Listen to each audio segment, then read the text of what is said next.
Hai rekan-rekan, pada kesempatan ini yuk kita sama-sama ngobrolin berita viral kisah Putri Aryani yang luar biasa. Bagaimana seorang Putri Aryani sampai membuat juri-juri American Got Talent, termasuk yang biasanya kritik dan mulutnya tajam dan pedas, Simon Cowell, sampai Simon Cowell aja memberikan Golden Buzzer karena penampilannya yang luar biasa. Kalau kita bicara tentang Putri Aryani, nggak terlalu banyak yang kenal sampai kejadian viral ini. Sebelumnya sebenarnya Putri Aryani sudah memenangkan Indonesian Got Talent di tahun 2014. Yang luar biasa adalah bagaimana kemudian akhirnya Putri Aryani bisa tampil di kancah internasional. Sebagai orang Indonesia kita pasti bangga dong, senang dong dengan apa yang dicapai oleh Putri Aryani.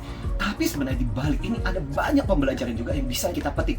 Terutama buat teman-teman yang merasa punya disabilitas, punya kekurangan. Apa saja pembelajarannya? Yang pertama, bahwa disabilitas, kekurangan, atau apapun yang kita anggap dalam pikiran kita, jangan jadikan itu sebagai alasan.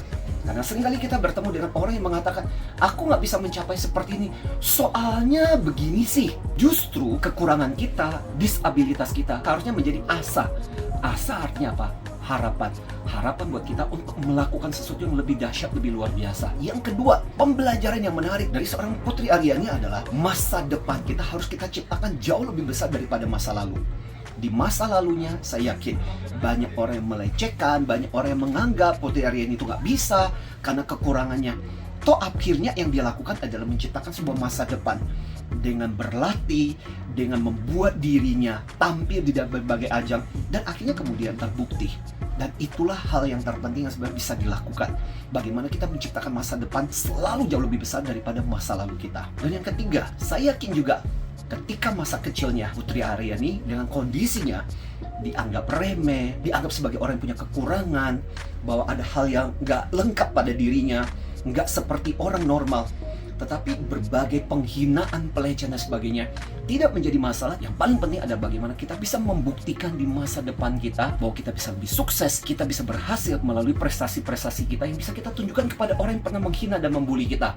Dan menurut saya itu adalah balas dendam yang terbaik yang bisa kita lakukan. Pembelajaran terakhir buat saya yang paling menantang adalah bagaimana kita keluar dari zona nyaman kita. Putri Aryani sebenarnya sudah menang secara nasional. Tapi satu pembelajaran yang luar biasa adalah ketika Putri Aryani mau keluar dari zona nyamannya, menantang dirinya di kancah internasional dalam ajang yang lebih tinggi lagi dan lebih tinggi lagi. Selalu ada resikonya. Ada bahasa Inggris bisa menjadi alasan, audiens di luar negeri, kalau nggak bagus gimana. Tapi justru itu yang menantang.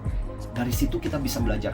So, ini juga jadi pembelajaran buat kita. Dengan cara seperti itu kita bertumbuh. Dengan cara seperti itu kita menjadi lebih baik. Mari kita selalu menantang diri kita keluar dari comfort zone kita, belajar sesuatu yang baru. Mudah-mudahan apa yang dicapai oleh Putri Aryani di kancah internasional ini bisa menjadi inspirasi, terutama buat teman-teman yang mengalami disabilitas, kekurangan, atau apapun sebutannya. Kekurangan seperti itu hanya dalam pikiran kita, selama kita tidak menjadikan itu sebagai alasan buat kita untuk tidak melakukan. Tapi menurut saya kondisi seperti itu harusnya menjadi asa, harapan buat kita untuk melakukan sesuatu, untuk membuktikan bahwa kita bisa mencapai hal yang lebih luar biasa meskipun kita mengalami kondisi seperti itu. Dari Studio Smart FM, semoga jadi inspirasi yang luar biasa. Salam antusias.